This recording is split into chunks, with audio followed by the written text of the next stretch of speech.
Okay, sorry about that, guys. I had to take care of something really quick there, but didn't get to switch it over to the Stay Tuned stream, though. But we're all here. We're good. We are live.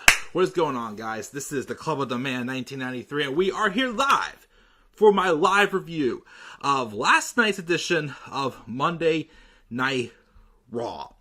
The November 7th, 2022 edition of Raw that took place in Scranton Wilkes-Barre, Pennsylvania. It is the Fallout show from WWE's Crown Jewel. And we're on the road now to Survivor Series War Games. And here's the thing. I don't have as much time right now as I thought I would. But I have a decent amount of time.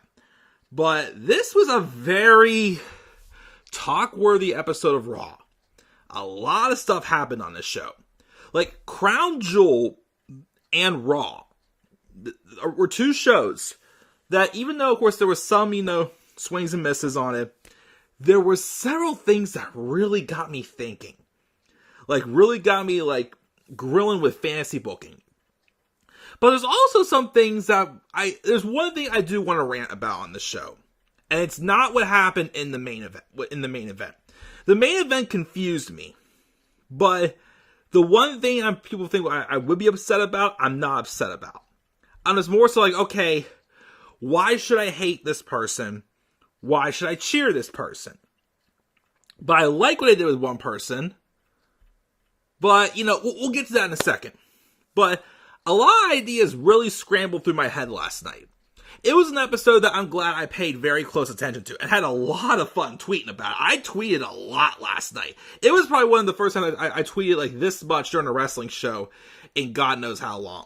But it was much worth it. And also, shout out as well, because apparently, on my TikTok, which I, still don't use super duper often, I posted a TikTok last night, and I got over 2,000 views on it. I thought about posting it on my YouTube channel, but I might do a modified version, because I couldn't get it quite to do what I wanted to do.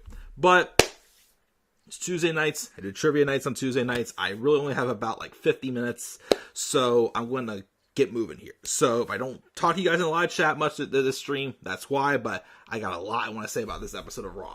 But we do have Mark. Thank you for joining me live, Mark. Doing good. Hope you're doing well as well. So let's get into it and let's start talking about Raw. So the show opened up with a promo with the Usos and Solo Sikoa coming out. And they're talking up their successful title defense against the Brawling Brutes at Crown Jewel. And then they're talking about their matches coming Friday with the New Day, and how when they win on Friday, they will then become the longest reigning WWE Tag Team Champions in history. They will break the New Day's record of 483 days as straight in a row as champions. Then now, of course, come the New Day. Kofi and Xavier Woods. This promo was one of those promos that, it was so good. So good. But then I hated how it ended. I hated it. So, we had the New Day come out. They congratulated the Usos again. And asked how they're feeling. Xavier Woods says on Friday, they'll defend their record title reign against the Usos. At the end of the match, they'll be champions, and they will save their 480-day record reign. Usos, though, give them props for all their, accomplishments. And he says they're proud of them. But they said it must feel good to be the second best tag team in WWE. But then Xavier Woods says, as you want to talk about second best, at the time, you're the second best because you're the ones chasing us. And then this is where the promo really, really gets good. Xavier Woods then starts saying how the Usos built their legacy off their families. The New Day built them from the ground up. And then Jimmy's that just turned up the pressure on them. They've never been in the ring with their dad or their uncles, but they've been in the ring with the ones. But then New Day continue and say, Pressure is sitting in catering every week, not knowing if they're going to get fired or not. It's building a YouTube channel just to get noticed at work. It's putting together the most important three-man group in wrestling and getting booed for it. Which, again, something I always say that I appreciate so much about great storytelling is when they talk about history. This promo was exactly how, again, we've seen New Day and the Usos wrestle how many times? Their series of matches in 2017 especially were definitely their best. A classic of a Hell in a Cell match. A pre-show match at SummerSlam that year. Should have been on the main show instead of Big Show and Big Ass. But they pumped it up. Again, just telling the stories how, the Usos have, what they've done. And the New Day, what they've done. Again, remember, 2015, end of 2014, they formed this group. And they got booed out of the building. WrestleMania 31 pre-show. New Day sucks. New Day sucks. Couple months later, I was there live. SummerSlam 2015. They did that introduction and they got a New Day rocks. New Day rocks. Won the tag titles that night. They finally found their groove that summer and look where they are now.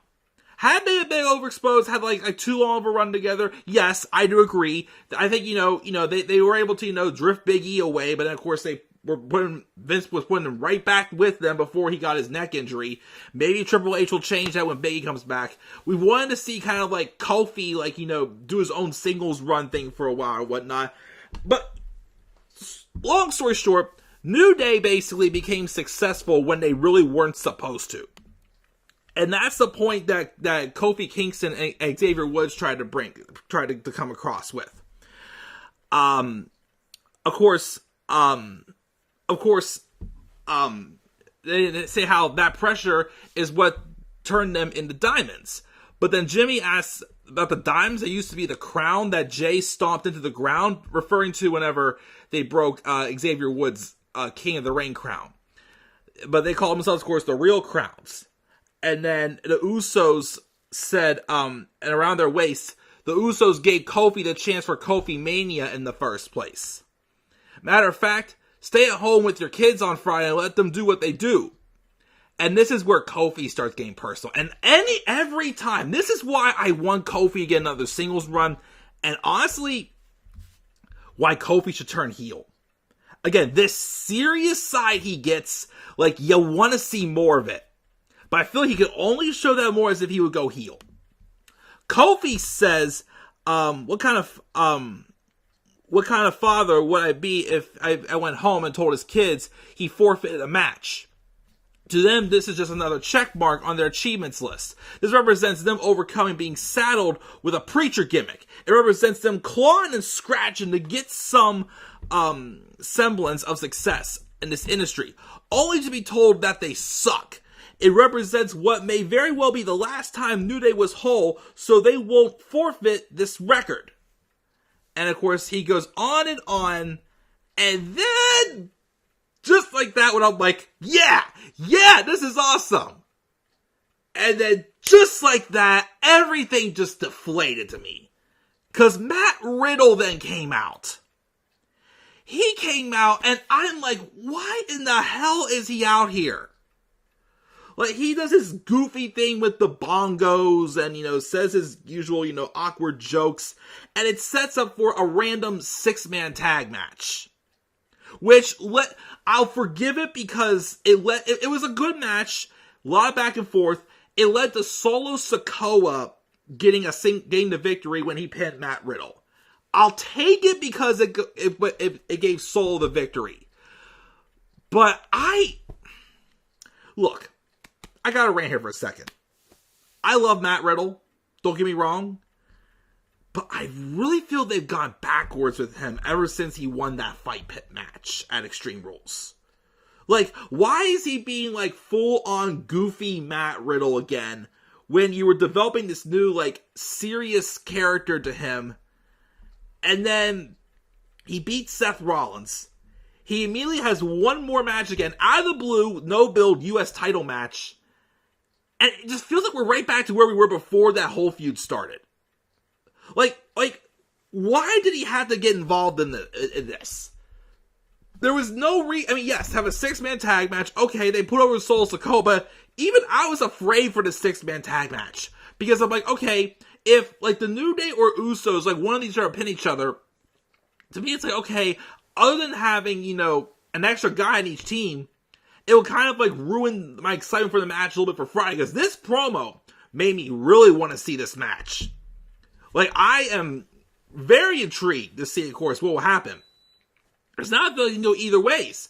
I have my reasons to want to see the Usos win, but I also have my reasons to want to see the New Day win. Heck, I'll even say this too. If Kevin Owens and Sami Zayn were not the ones that I would want to see dethrone the Usos, meaning actually take the titles off of them, I honestly would have wanted to see what if Sami Zayn costed the Usos their championship record. Their record-breaking reign this Friday. But then I thought, nah, I can't do that. It's too soon. Plus 2, War Games is now 5-on-5. And even though there's been no teases really yet, I still think the Bloodline is going to be in War Games. And of course, you got the 5 members right there. Roman, the Usos, Solo, and Sammy. Who they're facing, I still don't know. So that's a little empty. But, like, what was the point of Matt Riddle getting involved in this? It just felt like so out of place. And it just like let the air out. Because it's like, it was hot. And then Matt Riddle got involved. And I was like, huh? Like, it didn't fit. But this weird booking has made me think though. I'm still wondering, and I'm still pushing for the day when Randy Orton comes back. What if the reason why they're doing this booking for Matt Riddle is because they want Matt Riddle to be the one to turn heel instead of Randy? Which, honestly, I've been saying this even before Vince retired. I still think, because I actually really think, I think, for something different, they should have Matt Riddle be the heel against Randy Orton. And like the booking that they're doing for Matt Riddle now, I'm thinking back to Chris Jericho in 2016 when he had first returned before he had turned heel on AJ Styles. Because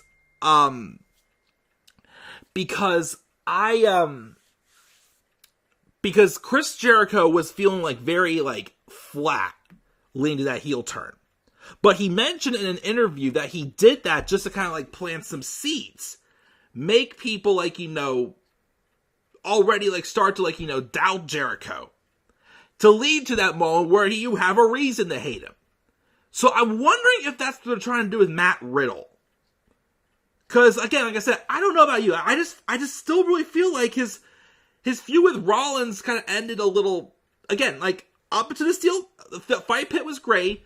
But then after that, Rollins wins the U.S. title, and then it's just like, oh, well, give them a match, and then boom, that was it. It was very flat, I thought.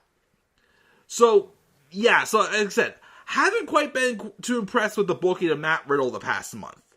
But like I said, if it's leading to, just for us to, like, cool down on the hot, like, like babyface momentum on Matt Riddle, what if it is kind of like trying a way to transition him to plant some seeds for him to eventually turn heel? That's what I think it might be going. Just my opinion. Who knows? Anyways, but to keep moving forward though, because again, I only have so much time, but it sets up for that 6-man tag match. Solo Sikoa gets a victory. I'll forgive that. But like I said, I still didn't think it was the best time to having a 6-man tag match with two teams that's really just had like a hot promo to hype up a big match on Friday. But I do look forward to that match. Something I didn't really care about, JBL came out and talked about how he sold out every great arena in the world, and this isn't one of them. And he gives Baron Corbin a big introduction, and Baron Corbin, for the most part, squashes Cedric Alexander. Okay. This is what it is. Anyways, but Corbin wins at the end of days. So then we have the big hype for the show was Seth Rollins was going to be issuing a U.S. Open challenge. And I'm like, ooh, who's going to answer it? We all know he has at the time at least, has a story with Mustafa Ali. And I'm like, ooh, could Ali answer this? Or could somebody else answer this? So they first had him come out like before the first hour ended. He gets in the ring and welcomes us to Monday Night Rollins, and he enters the open challenge, blah, blah, blah. And then the Judgment Day music hits, and I'm like, huh? Well, they come out, and then Finn Balor gets on the microphone, and he says, I got a bone to pick with you. A couple years back, you cost me gold. So tonight, I'm going to cost you yours.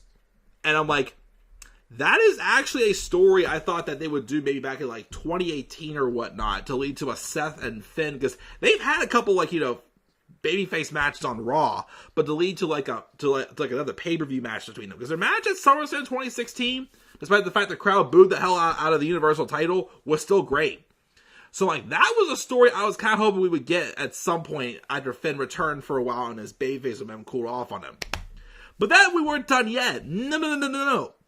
We had the OC come out. And at first I'm like, Seth Rollins, Finn Balor, AJ Styles, triple threat US title match. Let's go. No, Rollins squandered and ran off. So I'm like, rats, not happening. But I didn't realize at the time that the open challenge was still on, but now it got pushed to the main event. So the OC came out. And basically, it was, they get into the ring, and AJ says that the stuff between the Judgment Day and the OC is far from over. But Finn goes, nah, it's old to me. But AJ says that's the problem. It's always been the three of them against the four of them. And they've tried to find someone to take care of their Rhea Ripley problem. But we found the answer, which I'm like, as I said in my Crown Jewel review yesterday, it's like, thought they would reveal the pay-per-view. But I guess not. We got it tonight. Because then, I love how this was shot. So, Rhea was outside the ring. The shot was still on the OC and the Judgment Day, like facing off each other. And you hear a kendo stick shot. And I'm like, uh-oh, like off camera. It was very well shot.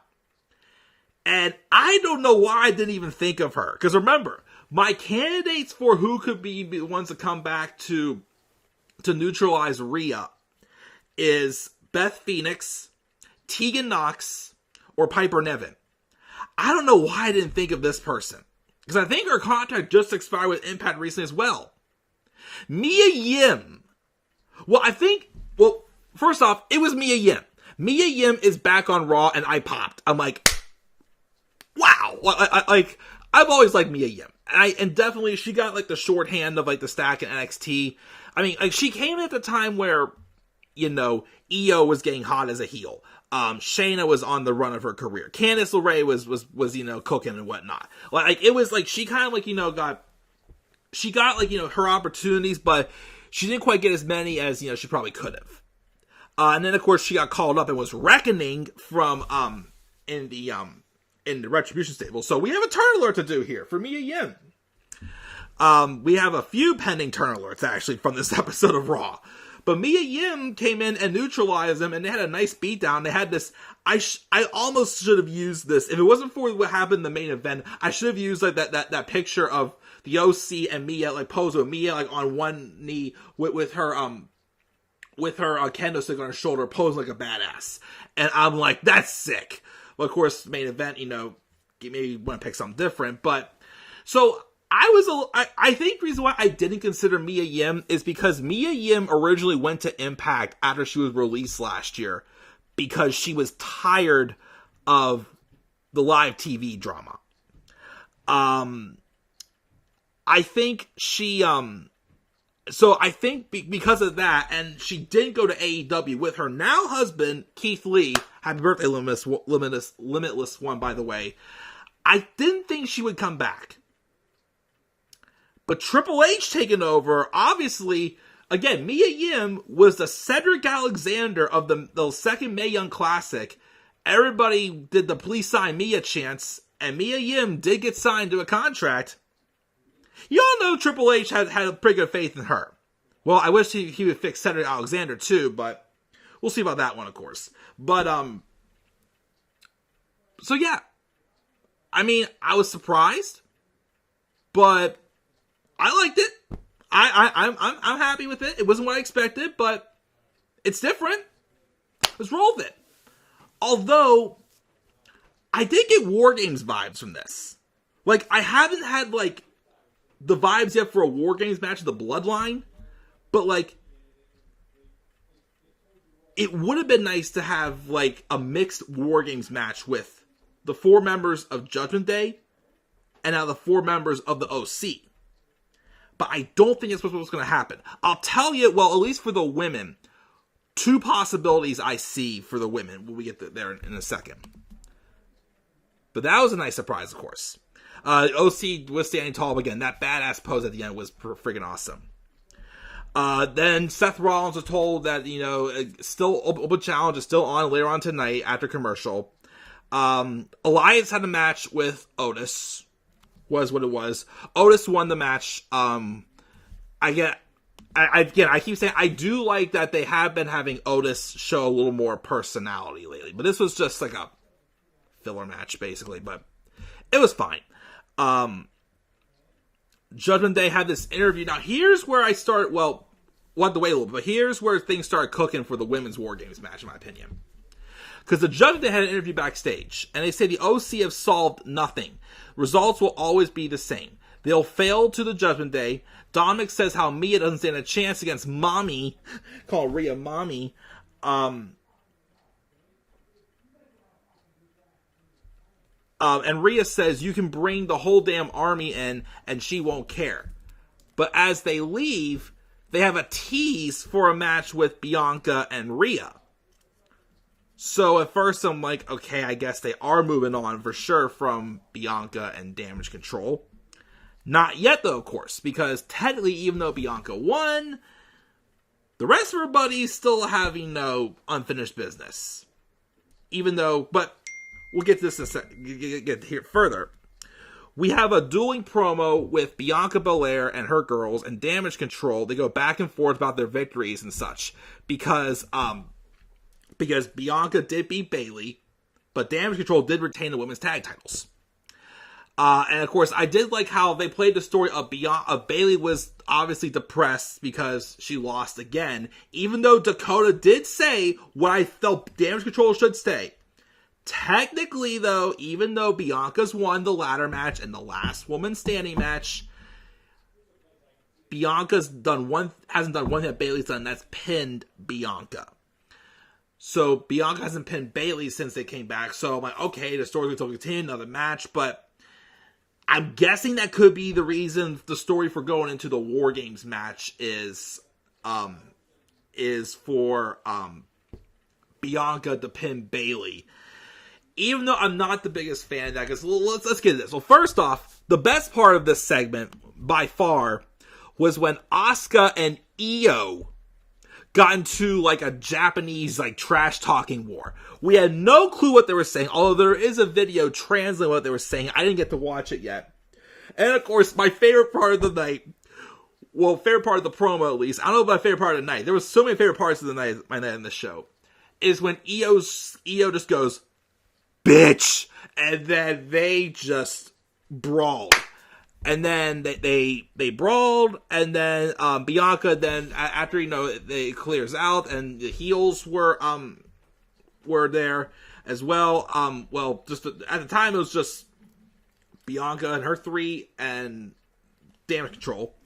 Bianca then says this ends at War Games, which sets up the women's War Games match, which we didn't know at the time was going to be a 5-on-5 match.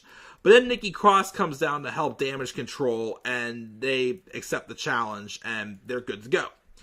And I guess Nikki Cross, even though there really is no rhyme or reason, she's being Psycho Nikki again, is going to be teaming with Damage Control. Who's going to be that 5th member? Well, before, of course, we continue on, because this wasn't the last time we saw Nikki Cross. Here's what I think's going to happen. A lot of people are saying because since they need 2 more members for, 1 more member for the heel team, 2 more members for the face team. A lot of people are hoping this will be when Sasha and Naomi return. Which, yes, would be great, especially set for a tag title feud with Dakota and Io versus Sasha and Naomi. I don't see it happening, though. Because what I think should happen, because storytelling-wise, go back to the night after SummerSlam. So that's where I'm thinking. So here's what I'm thinking what they should do. Because I don't know who else besides one person should be teaming with Damage Control. Rhea Ripley. They teased a future match with Rhea and Bianca. What if, of course, they have Mia Yim join the babyface team. And originally, since she's been involved in them recently, Candice LeRae is going to join the women's team. But then, I know I kept saying Candice on Twitter, but it doesn't have to be Candice. What if it's either like Candice or Alexa gets kayfabe injured? One spot left open. And we don't get that until the War Games match. Just like they did in 2019 with the Undisputed Era and Team Ciampa, and Kevin Owens made a surprise return to NXT and was in that War Games match. What if it's Becky Lynch? Because again, Becky Lynch did suffer that arm injury, but Damage Control did beat her down on her way out the door. What if Becky, and that's the reason they should include Becky Lynch's match. Like I said, yes, if it's Sasha and Naomi, I'll be happy. But to me, storyline wise, it makes sense. It makes sense because that's one person who has not gotten their hands on Damage Control yet. Even though, again, Damage Control's been not built as good as I would hope they would have been built.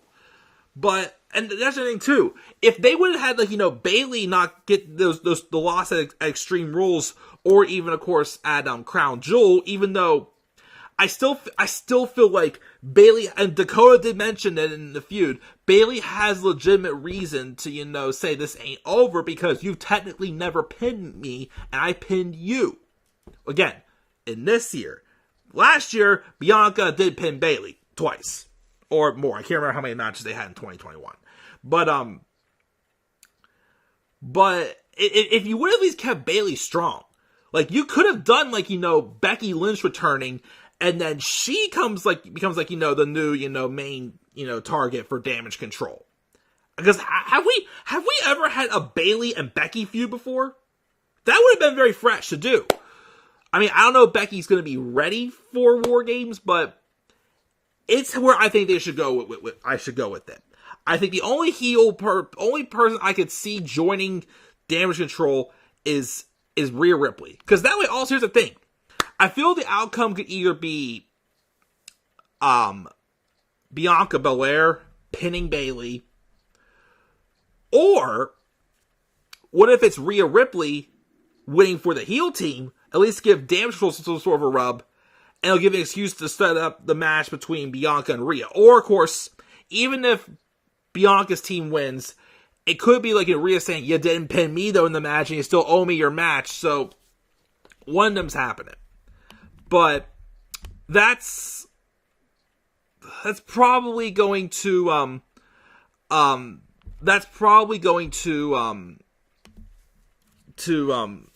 of the scenarios is probably going to happen, in my opinion.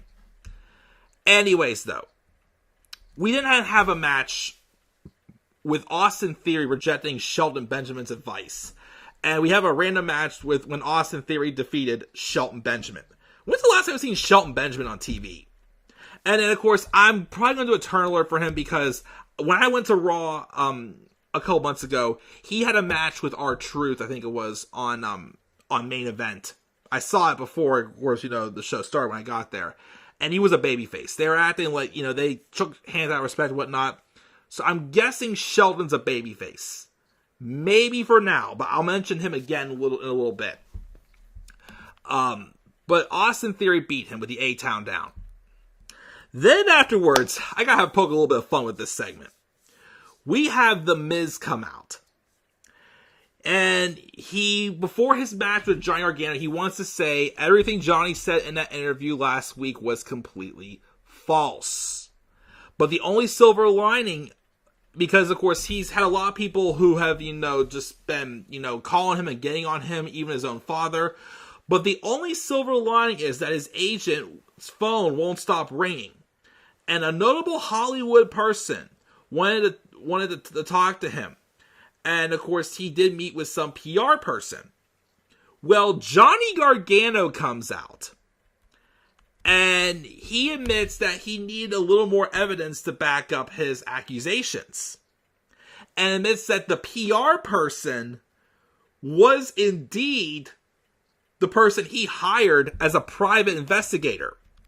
So, on the Tron, with some big remote also, by the way, Johnny had the private investigator secretly wearing like a camera and filmed Miz admitting what he did to Dexter Lumis. That he did pay him the Stooges attack, but then once the police started getting involved a little bit, that's why he stopped paying him.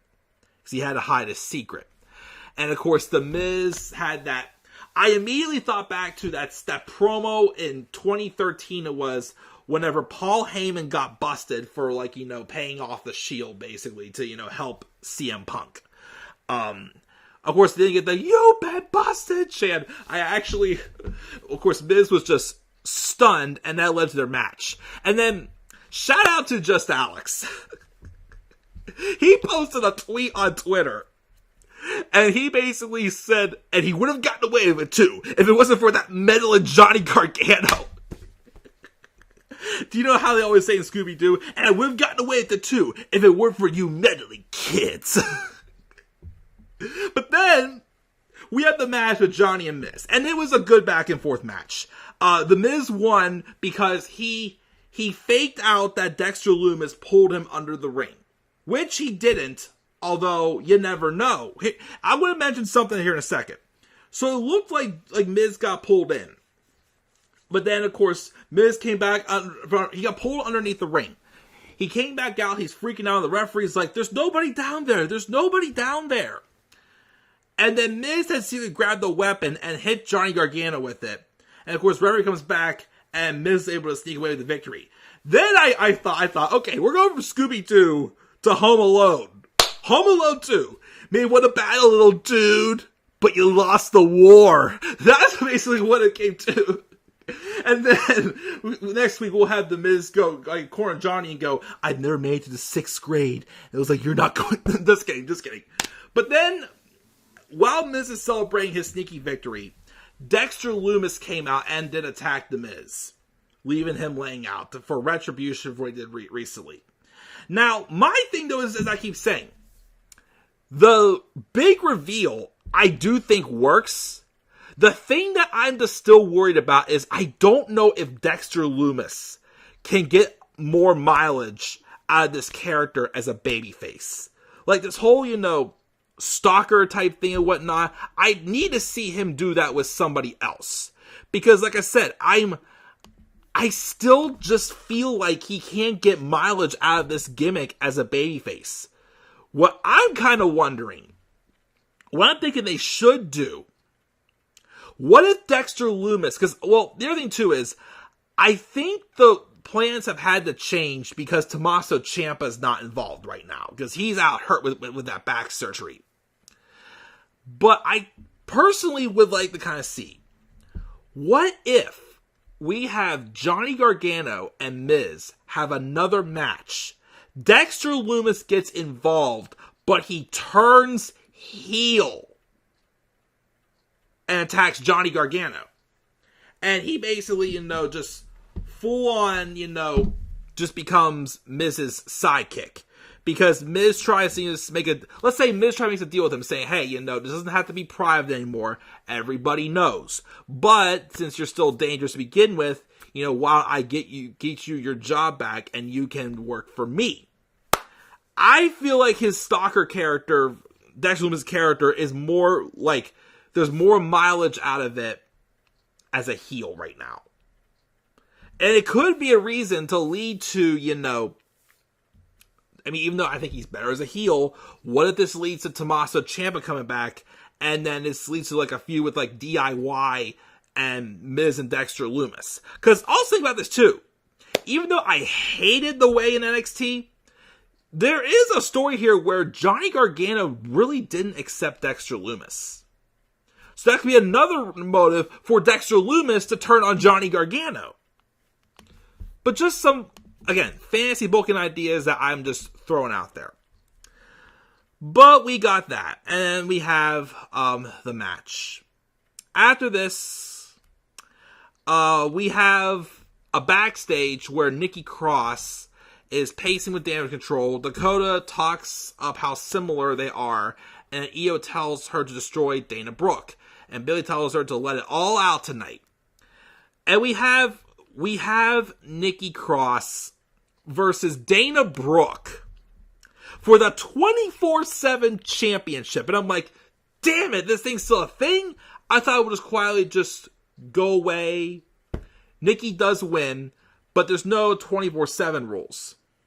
But then we have this segment backstage where Nikki Cross is like walking possessed with that title on her shoulder.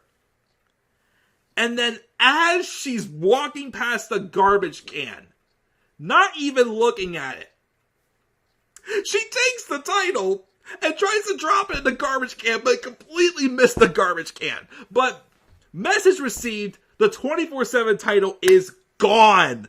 The Fisher-Price toy is gone. But I think we need to do something very quick here. Hold on. It's not what I thought I wanted it to be, but it's still something.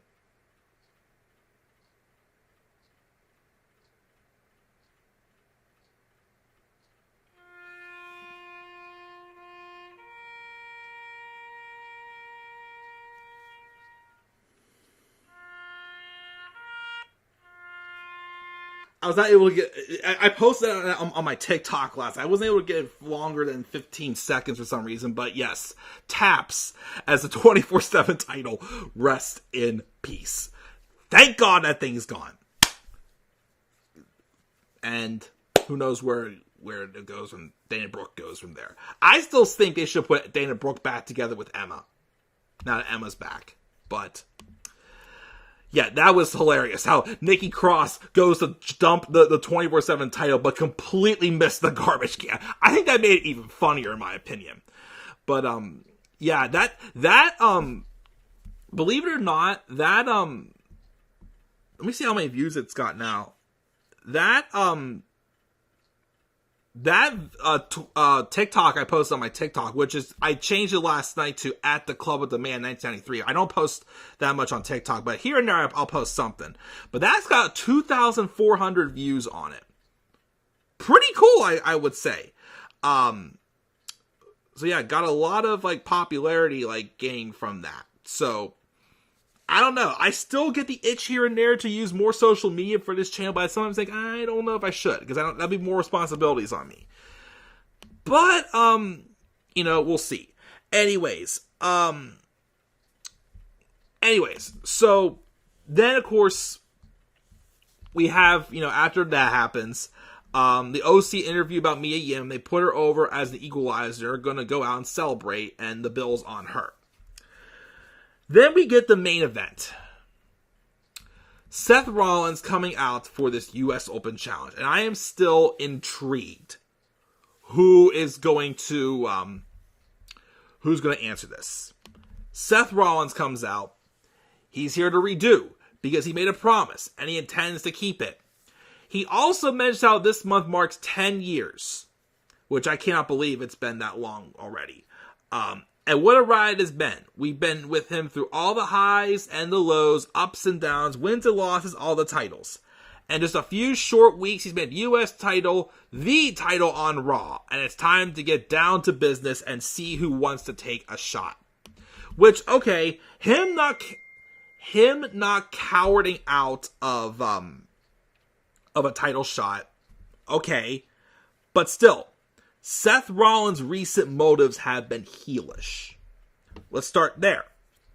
Then we have Mustafa Ali, who's been gunning for Rollins as of late, appears on the Tron, and says how Seth doesn't have to look any further because he wants to answer the challenge.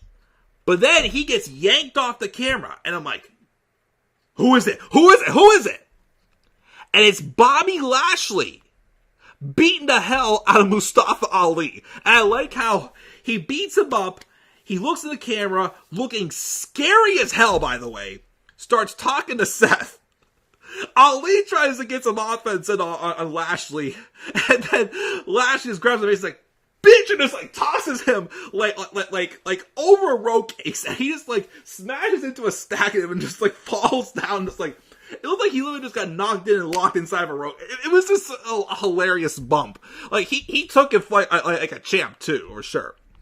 But Bobby Lashley, who got booed at Crown Jewel. That's the first crowd that's booed Bobby Lashley. He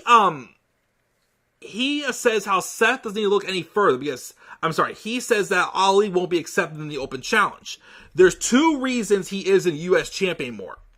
He took care of Brock Lesnar at Crown Jewel, which is the first reason why. And now he's going to make Seth pay.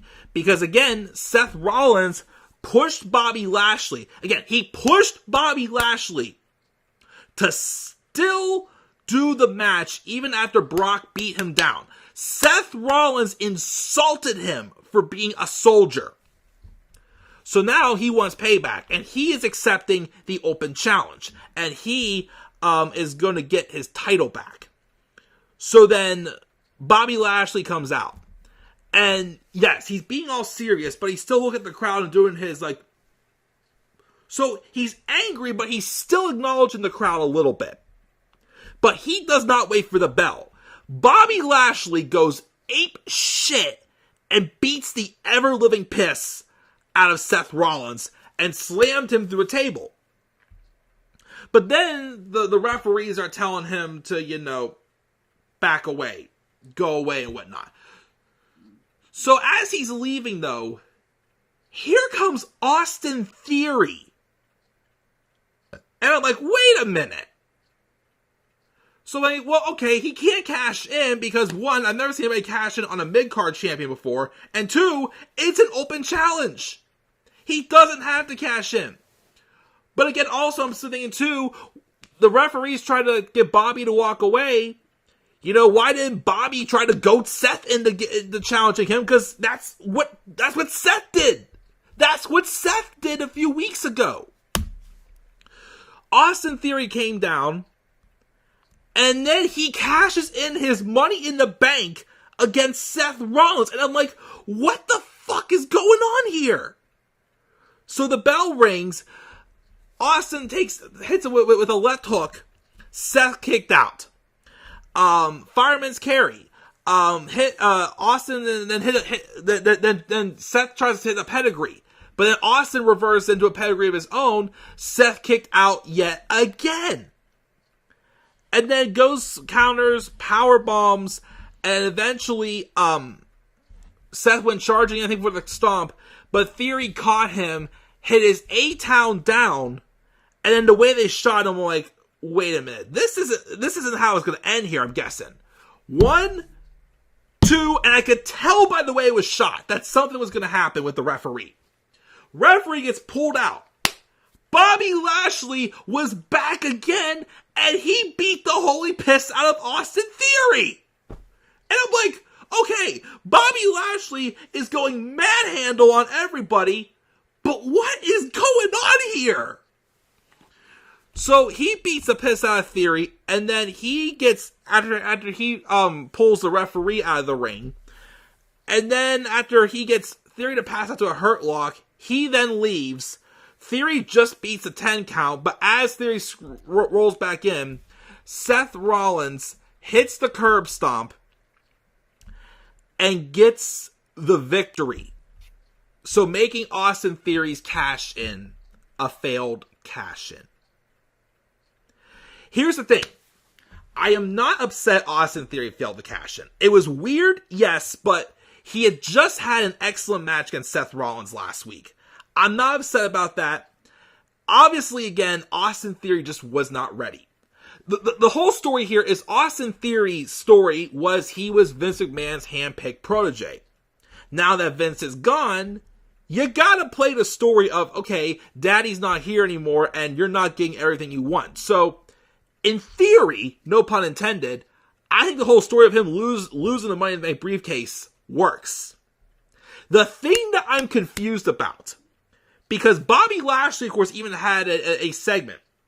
People are telling me Bobby Lashley's a heel now. Seth Rollins is a babyface. My argument for that is I'm not 100% set on it. Let's look at Seth Rollins. Seth Rollins has been a heel since 2019. And to me, even though his theme song is over with the crowd, he's putting on excellent matches, I give him all that. His character, to me, is giving me no inkling to think he should go babyface. Because again, he's the same person that took out Cody Rhodes. Even though Cody needed to be written off because of injury. But he's the same person who wrote off Cody Rhodes. He goaded Bobby Lashley, a guy who's everybody's been cheered for other than Saudi Arabia this whole year, goaded him and insulted him for being a soldier to get him to win his U.S. title. And he has unfinished business with Mustafa Ali. So my thing is I can't see a reason to turn Seth Rollins babyface from all this. There's no story into making me want to cheer Seth Rollins. Bobby Lashley, yes, I get it. He was a monster. He beat the shit out of Seth Rollins. Yes, he got booed at Crown Jewel, but he also cost Austin Theory his cash-in. And to me, other than Saudi Arabia, nobody else is booing Bobby Lashley. 2018, when he first turned heel, yes, the motivation was there. People were bored of Lashley. And then, they had Leo Rush as a heat magnet, got the heat onto Lashley, and that heel turn worked. I liked that. But here it's like, okay, Lashley's saying he does not care anymore. He's going to be hurting people, which he mentioned that in an exclusive promo, and yet we saw both Shelton Benjamin and Cedric Alexander on TV for the first time in a long time. Hurt Business tease there. I would love to see them reunite the Hurt Business. Heck, reunite the Hurt Business, Bloodline, War Games. Of course we had to get 2 more members of the Hurt Business, but man, that'd be a hell of a match. But that's my thing. Like, okay, let's look at this too. Brock Lesnar cost Bobby Lashley his championship. Bobby Lashley has every reason to be pissed at Brock Lesnar and every reason to be pissed at Seth Rollins. And then he costs Austin Theory his cash-in. Why should I hate Bobby Lashley? See, that's why I can't pull myself to saying Bobby Lashley's a heel and Seth Rollins is a babyface. Yes, they were positioned like it, but character-wise, why should I want to cheer Seth Rollins and boo Bobby Lashley? I want to cheer the hell out of Bobby Lashley and see him get his revenge on Seth Rollins for what Rollins did to cost him his U.S. title. And of course, I still want to see him beat Brock Lesnar. He dominated the hell out of him on Saturday. So that's why I'm confused about that main event. Because, again, I'm not opposed to Theory failing his cash-in. Quite frankly, again, as I said too, the story again fits. Vince ain't here anymore, so Austin Theory's not getting everything he wants. That's good heel booking. But again, why should I boo Bobby Lashley when he's trying to get revenge on the 2 people who cost him his U.S. title and the one who goaded him into defending his U.S. title after being injured and insulted him for being a soldier? Again, why should I hate Bobby Lashley for that? And why should I cheer Seth Rollins? Again, besides the fact this theme song's super over, yes, but again, I still don't think there's any motive for me to cheer Seth Rollins right now, looking as a babyface. Like, I dread him being a babyface again because I don't want him to do what he did in 2019 and run his mouth on Twitter. And then people hate him and he ruined his babyface run. So, that's why I thought that ending was weird. But that, guys, is Raw. A lot of great things. A lot of talk about things. Few things, though, brought it down for me a little bit. Which is why I gave this show just a B. Just a B. But still a very great, talked about show. And I am very pumped for Survivor Series and to see what happens next. I can't wait for that tag title match on Friday. I'm intrigued by this women's War Games match. I'm happy to see Mia Yim back, see where Judgment Day and OC go from here. There's a lot to look forward to right now. I have a couple minutes, so let me check the live chat very fast. Wrestling News 365. I don't like Austin Theory failing the cash-in. What's your thoughts on the 24/7 title being scrapped? Do you think they'll bring in the hardcore title? If they do, cool. Just don't make it look like a buffoon can only win it. But I'd be cool with it. There's kind of teeth in Seth Rollins versus Finn Balor here. Do you think it will happen? Again, the story's there. It makes sense. Again, I just still don't see the motivation behind Seth Rollins being a babyface right now. That's the problem I have. Tyler gave the show a C-. He thought Austin failing his cash-in was funny. Keith Lee should leave AEW, go at WB. I do kind of want to see that happen now. Honestly, I mean, yes, I think what he's doing with Swerve is working. But now that Mia's back in WWE, damn, I want to see him back and face Brock again. We still could get it down the line, who knows, but I do kind of agree with that. It's typical stuff. And it's typical. Okay. Typical stuff, Tyler says, but I do thank you for, of course, participating in the live chat, but I do gotta get going. Gotta get my trivia night. But guys, that's my review of Raw. Have some pending turn alerts coming and other things to do, of course, this coming week as well. Trying to get more work on my next Roller Coaster Tycoon Let's Play. I have been working on episode 7 of my Wolf 3D 30th Anniversary Let's Play. Just a busy man as always, but as always, guys, to do more content on the channel. And I have a couple specials I might do in the next to do for the last month or two. Couple of them I may do, but you'll see, of course, when they happen. But I'm going to check out here, guys. Raw gonna be for me, guys, this week. What are your guys' thoughts on Raw? Make sure you guys' thoughts down in the comment section below. Be sure, as always, to slap a like on the video. Subscribe our content on our channel. Follow me on Twitter as well, Man93.